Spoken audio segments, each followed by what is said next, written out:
తులారాశి వారికి ఆర్థిక పరిస్థితి సంతృప్తికరంగా ఉంటుంది. జీవిత భాగస్వామితోటి విభేదాలు ఏమన్నా ఉంటే కొద్దిగా కూర్చొని చర్చించుకుంటే అవన్నీ కూడా తొలగుతాయి. పట్టుదలతోటి ఈరోజు తులారాశి వారు ముందుకు వెళ్తారు. ఆస్తి వివాదాలు తీరి ప్రయోజనం కూడా పొందుతారు. పుణ్యక్షేత్రాలు కూడా ఈరోజు వీరు సందర్శిస్తారు. వ్యాపార వర్గాల వారు వ్యాపారంలో అనుకున్న పెట్టుబడులు చేతికి అందడం వల్ల ఆనందంగా గడుపుతారు. ఉద్యోగ వర్గాల వారికి ఉద్యోగాల్లో చికాకులు ఎదురైనప్పటికీ కూడా వారు వాటిని అధిగమిస్తారు. పారిశ్రామిక సాంకేతిక రంగాల వారికి ఊహించినటువంటి సన్మానాలు, సినీ కళాకారుల ఆశలన్నీ కూడా ఫలిస్తాయి. విద్యార్థులకు కూడా ఈరోజు ఉత్సాహవంతంగా గడుస్తుంది. మహిళలు శుభవార్తలు అందుకుంటారు. షేర్ల క్రయ విక్రయాల్లో మంచి లాభాలు. మొత్తం మీద తులారాశి వారికి ఈరోజు గ్రహస్థితి చాలా వరకు కూడా అనుకూలంగా ఉంది. తులారాశి వారికి ఇవాళ కాసుపచ్చ రంగు, కాఫీ రంగు మరియు బంగారు రంగు పరిహారాల విషయానికి వస్తే తులారాశి వారు ప్రతి ఒక్కరూ కూడా గణపతిని పూజించడం ఈరోజు చాలా మంచిది. తదుపరి వృశ్చిక రాశి. వృశ్చిక రాశి వారికి ప్రముఖుల నుంచి ఆహ్వానాలు అందుతాయి. ఆధ్యాత్మిక చింతన కూడా పెరుగుతుంది. వాహనాలు, భూములు కూడా కొనుగోలు చేస్తారు. స్థిరాస్తి వివాదాలన్నీ కూడా పరిష్కారమవుతాయి. వివాహ ప్రయత్నాలు ఫలించి ముందుకు దూసుకువెళ్తారు. వ్యాపార వర్గాల వారు వ్యాపార విస్తరణకు శ్రీకారం చుడతారు. ఉద్యోగ వర్గాల వారికి ఉద్యోగాల్లో అనుకున్న హోదాలు లభిస్తాయి. పారిశ్రామిక వైద్య రంగాల వారు కూడా ఈరోజు నూతన ఉత్సాహంతో గడుపుతారు. సినీ, టీవీ కళాకారులకు కూడా ఒత్తిడులు తొలగుతాయి. విద్యార్థులకు కొన్ని అవకాశాలు దగ్గరికి వస్తాయి. మహిళలకు కుటుంబ సభ్యుల సలహాలతోటి కొన్ని నిర్ణయాలు కూడా తీసుకోవాల్సి వస్తుంది. షేర్ల క్రయ విక్రయాలు లాభిస్తాయి. వృశ్చిక రాశి వారికి ఇవాళ కాసుపచ్చ రంగు, పసుపు రంగు మరియు కాఫీ రంగు పరిహారాల విషయానికి వస్తే వృశ్చిక రాశి వారు ప్రతి ఒక్కరు కూడా ఆంజనేయ స్వామివారి దండకాన్ని పట్టించడం చాలా మంచిది. తదుపరి ధనురాశి. ధనురాశి వారికి స్నేహితులతోటి విభేదాలు ఏర్పడతాయి. పనులన్నీ కూడా నత్తనడకన సాగుతాయి. ఆదాయం కూడా కొంత తగ్గుతుంది. దీనివల్ల నిరాశ కూడా కలుగుతుంది. కుటుంబ సభ్యుల నుంచి కూడా ఈరోజు ఈ రాశి వారికి ఒత్తిళ్లు తప్పవు. ఆధ్యాత్మిక కార్యక్రమాల్లో కూడా వీరు చురుగ్గా పాల్గొంటారు. భాగస్వామ్య వ్యాపారాలు కాస్త నిరాశ కలిగిస్తాయి. ఉద్యోగ వర్గాల వరకు ఉద్యోగాల్లో ఆకస్మిక మార్పులు, చేర్పులు. పారిశ్రామిక రాజకీయ వర్గాల వరకు విదేశీ పర్యటనలు వాయిదా పడతాయి. సినీ, టీవీ కళాకారుల ప్రయత్నాలు ఏవి కూడా ముందుకు సాగవు. విద్యార్థులకు శ్రమకు తగిన ఫలితం కూడా లభించదు. మహిళలకు కూడా కొంత ఆందోళనకరంగానే ఈరోజు గడుస్తుంది. షేర్ల క్రయ విక్రయాలు నిరుత్సాహపరుస్తాయి. ధనురాశి వారికి ఇవాళ కాసుపచ్చ రంగు, గోధుమ రంగు మరియు తెలుపు రంగు పరిహారాల విషయానికి వస్తే ధనురాశి వారు ప్రతి ఒక్కరు కూడా హనుమాన్ చాలీసా పాటించడం చాలా మంచిది. తదుపరి మకర రాశి. మకర రాశి వారికి పనులు ఆటంకాలు ఎదురవుతాయి. ఆర్థిక ఇబ్బందులు కూడా ఈరోజు తప్పకపోవచ్చు. ప్రయాణాల్లో కూడా మార్పులు, చేర్పులు చేసుకుంటారు.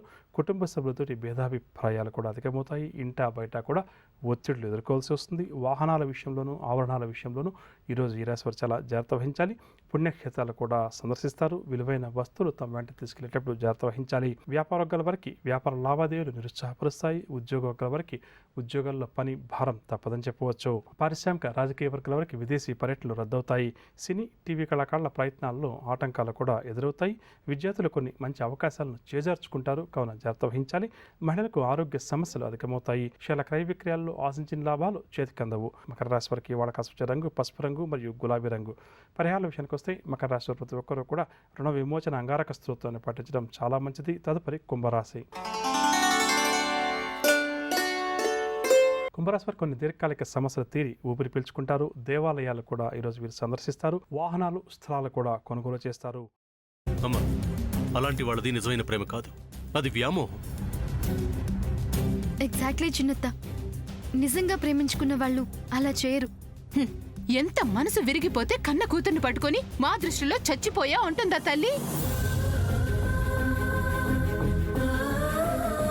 అది సరే అమ్మా, తన కూతురుతో తన మాట అనేటప్పుడు ఆమె మాటల్లో వ్యథ, కళ్ళల్లో బాధ గమనించావమ్మా? పెద్దబాబుకు బర్త్డే విషెస్ చెప్పు కూడా వెళ్ళాం కదా. ఊరికే ఎలా కాలిపోతుంది? మంట పెడితేనో పడితేనో తగలబడుతుంది.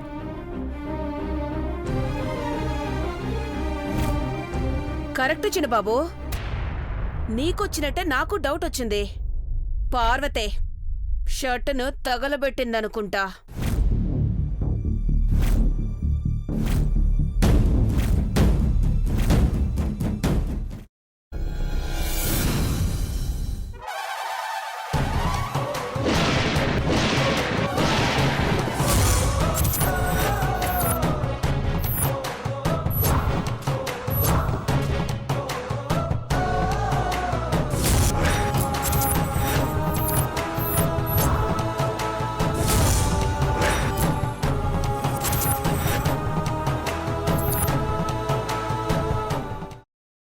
తర్వాత పొట్టు తీసేసి చాప్ చేసి పక్కన పెట్టుకోవాలి. ఒక ప్యాన్లో కొద్దిగా నూనె వేడి చేసి అందులో ఆవాలు, మినప్పప్పు, శనగపప్పు, కరివేపాకు, సన్నగా తరిగి పెట్టుకున్న ఉల్లిపాయలు వేసుకుని 1 నిమిషం పాటు వేయించుకోవాలి. ఆ తర్వాత కాల్చి కట్ చేసి పెట్టుకున్న వంకాయని కూడా అందులో వేసుకుని బాగా మిక్స్ చేసి బౌల్లోకి ట్రాన్స్ఫర్ చేసుకుని అందులో తగినంత చిక్కటి పెరుగు లేదా పల్చటి పెరుగు వేసుకుని మిక్స్ చేసి అన్నంతో కానివ్వండి, చపాతీతో కానివ్వండి సర్వ్ చేసినా చాలా బాగుంటుంది.